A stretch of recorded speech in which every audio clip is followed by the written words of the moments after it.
All right, so I was thinking of a video to do for this week and just different ideas, just writing them down, looking through I have a whole notes page of different ideas, and nothing was really hitting to me. And I was just like, well, what's the point of this channel? It's to help people much like myself, or people a little bit below me, like as in like a little bit younger, like not quite at the same level as me or trying to get there. So how could I help those people? That's pretty much the whole point of the channel. And then I was like, well, what's some advice that I would give to my younger self? And I think that's a lot of videos people are making these days. But here's 4 super practical pieces of advice that I honestly really needed to hear when I was young. This isn't just like basic, super vague, like, oh, make sure you believe in yourself. Like, this is stuff like very practical and very specific, because I can point out specific times in my lives where if I knew this would have saved me a lot of time, money, effort, whatever it may be. So without further ado, let's get into it. All right, the first one is something that I really needed to hear when I first started school, and that is to not put anyone on a pedestal. It's because when you put someone on a pedestal, you signal to yourself that like, oh, they're up there and I'm down here. Because of that signal that you make in your brain, you think there's this gap between you two, because they're way up there, they're so great, they're so cool, they're so popular, they're so attractive, and you're down here. And because of that, you think, oh, there's this gap. I mean, you never think of this like, oh, there's a gap, I can't talk to her, but subconsciously you do, because you put them on a pedestal, like, oh, I can't talk to her, she's got lots of friends and super popular and all the other guys like her, I can't talk to her. And for girls it's definitely true, but also like in that sense of like, oh, dating, like, oh, I can't talk to her because they're so attractive or whatever. But also for like other dudes, like, oh, I can't talk to him, he's cool, he's popular, he's got lots of friends, he'll just think I'm some weird little freshman or whatever.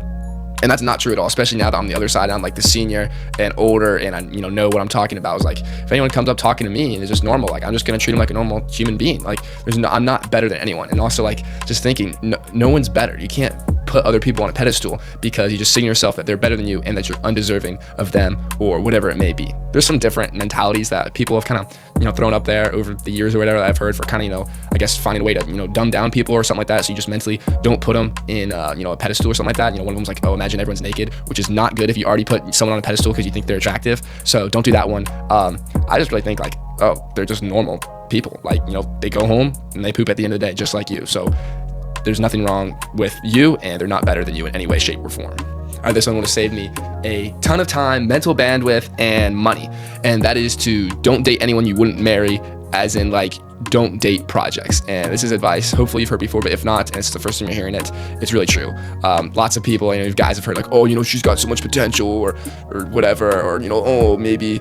No, because you can only control and change yourself, not other people. Like, obviously when you're dating someone or whatever in your serious relationship, you can influence each other, but I wouldn't count on it in any way, because if you try to make someone change into how you like them and they're not, then that's just gonna be a huge struggle for you. So for me personally, I was going on dates with someone just hoping it would turn out into something different, but like, no, the people are pretty steadfast in how they are. There's some things that can change, but I wouldn't try to date projects or anything like that. And also same thing, I wouldn't date unless you think you could marry that person. Unless you actually think like, oh, I could see myself living with this person for the rest of my life, then I wouldn't even consider talking to them seriously. Now this sounds like a major buzzkill, but if you actually just think about it, you'll save yourself a lot of time, because you won't be spending money going on dates with someone who's not going to change, who's not for you anyway, and just a lot of mental thoughts that go into relationships. You'll save all that so you can stay focused and stay open to look for the real person that you want to have in your life. All right, this next thing I wish I knew a little bit earlier, but it helps you navigate the whole social landscape a lot better, and that is to pretty much humble yourself. There's a whole Bible passage that I'll read that pretty much sums it up real nicely. This comes from Luke 14, 7-11. I'll try to read this quickly. It's from the parable of this wedding feast. So now he told a parable to those who were invited, when he noticed how they chose the places of honor, saying to them, when you are invited by someone to a wedding feast, do not sit down in a place of honor, lest someone more distinguished than you be invited by him. And he who invited you both will come to you and say, give your place to this person, and then you'll begin with shame to take the lowest place. But when you are invited, go and sit in the lowest place, so that when your host comes, he may say to you, friend, move up higher. Then you'll be honored in the presence of all who sit at the table with you. For everyone who exalts himself will be humbled, and he who humbles himself will be exalted. And this is so true for the whole social landscapes. I think this is touched on in 48 Laws of Power, but pretty much whenever you try to bring yourself up, think you're better.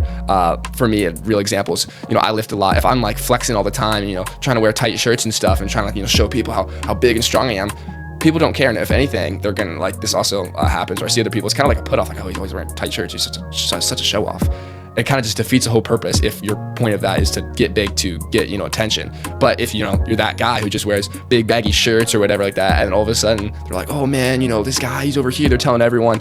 And I mean, that was an experience for me. This happens kind of often, but there's other things that relate to that, where if you just humble yourself and don't try to build yourself up, it gives a chance for other people to build yourself up. You got to think kind of the reversed way is, if you want something, kind of go the opposite, because if you're going the opposite, I don't know why, but people like to do the opposite of what you're doing. So if you're trying to humble yourself in something, then they'll build you up. But I've seen, countless times, hockey teams, sports, whatever, or someone's, trying to build themselves up, like how great they are. Everyone starts to tear them down, whether it's to their face or just talking with their other friends, like, oh yeah, that guy over there, something like that. So huge little tip to help navigate the social landscape. All right, this final tip is for those who are also on the self-improvement grind, which is hopefully everyone who's watching this video, and that is to just read Atomic Habits and How to Win Friends and Influence People. So I like to read a lot of books, and there's a lot of good stuff out there. I'm not dissing on any other books, but if you just get those two down and really understand the concepts in these books, and also because these are the most fundamental stuff, you can't really go on to the next stuff unless you master this. Like, say you're reading a book about sales or something like that, you can't really master the concepts of implementing those if you don't understand how habits work, or how to communicate with people.